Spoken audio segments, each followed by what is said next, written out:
Қазына іздеу.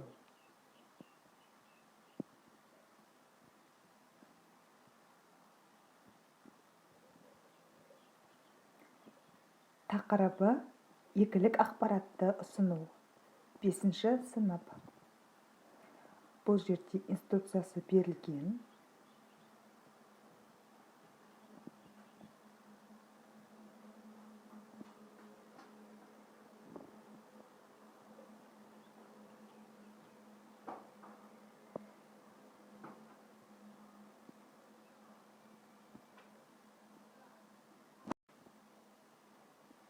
Тоғыз деңгейден тұрады.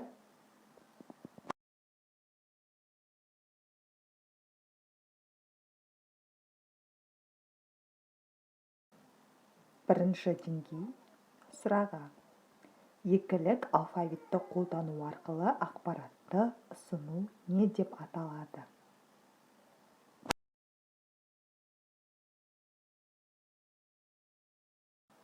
Жауапташамыз екілік кодтау деп аталады.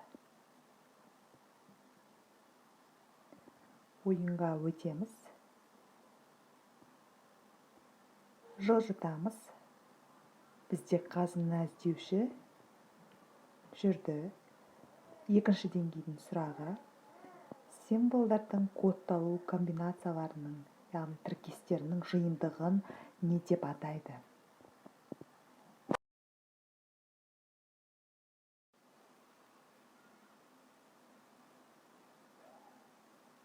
Енді жауабын ашамыз. Кодталу кестесі деп аталады екен бұл жерде, яғни кодталу кестесі.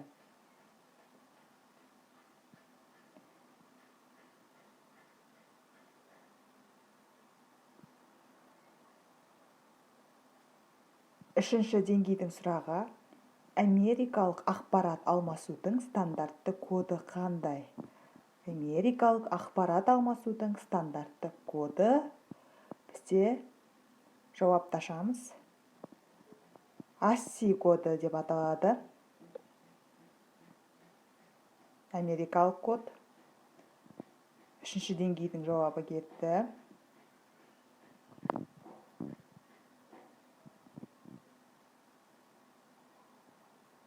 Төртінші деңгей.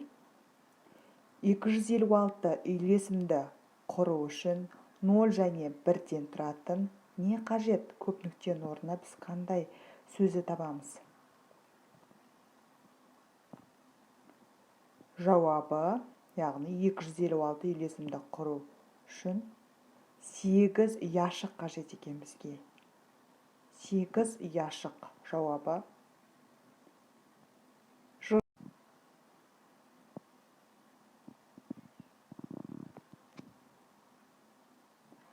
Бесінші деңгей. Қай кестеде 128-ден 255-ге дейінгі символдар коды келтірілген? Қандай кестеде, яғни 128-ден 255-ге дейінгі символдар коды келтірілген? Ойланамыз. Жауабы кеңейтілген кестеде екен. Кеңейтілген кестеде.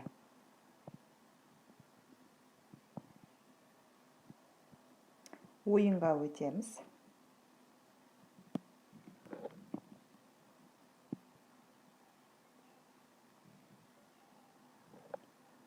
Алтыншы деңгейдің сұрағы ашылады. Хабардың ақпараттық көлемі дегеніміз не? Хабардың ақпараттық көлемі дегеніміз не?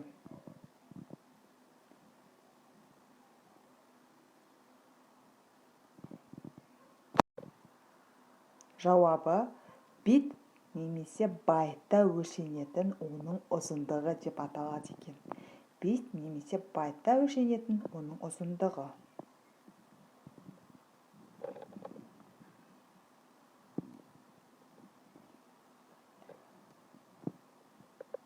Келесі бізде 7-ші деңгей сұрағы.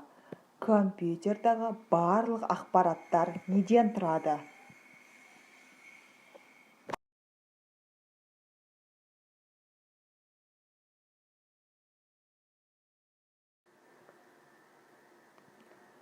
Жауабы екілік түрінде берілген мәліметтер жиынтығы.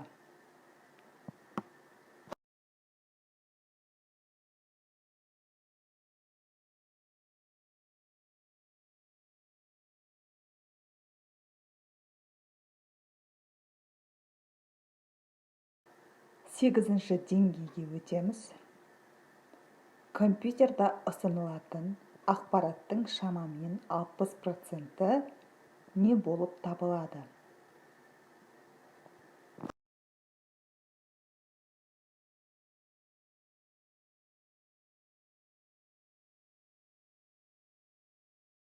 Жауапташсақ, мәтіндік ақпарат болып саналады.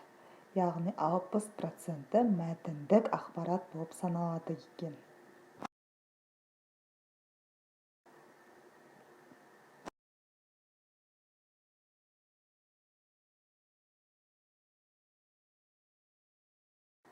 Соңғы 9-шы деңгей компьютерлік технологияның тілі болып табылады. Яғни не компьютерлік технологияның тілі болып табылады?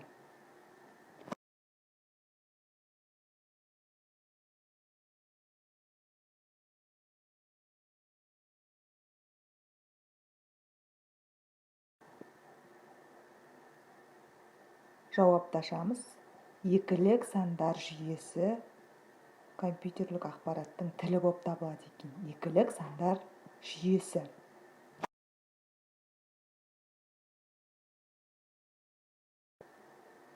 Яғни қазынаны таптық.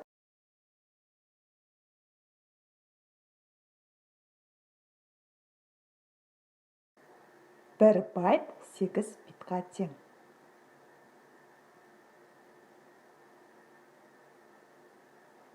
Бір килобайт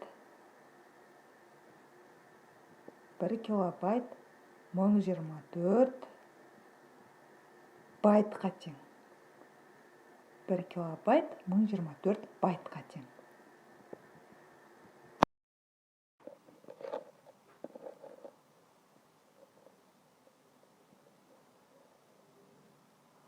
Бір гигабайтта 1024 мегабайт бар.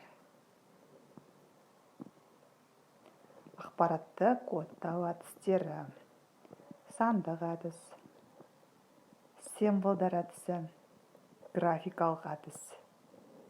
Сандық әдіс сан түрінде, рим цифрында беріледі. Символдық әдіс, мысалы, кітап, книга, бук деп ағылшын тілінде. Графикалық әдістер таңбалар, суреттер арқылы беріледі.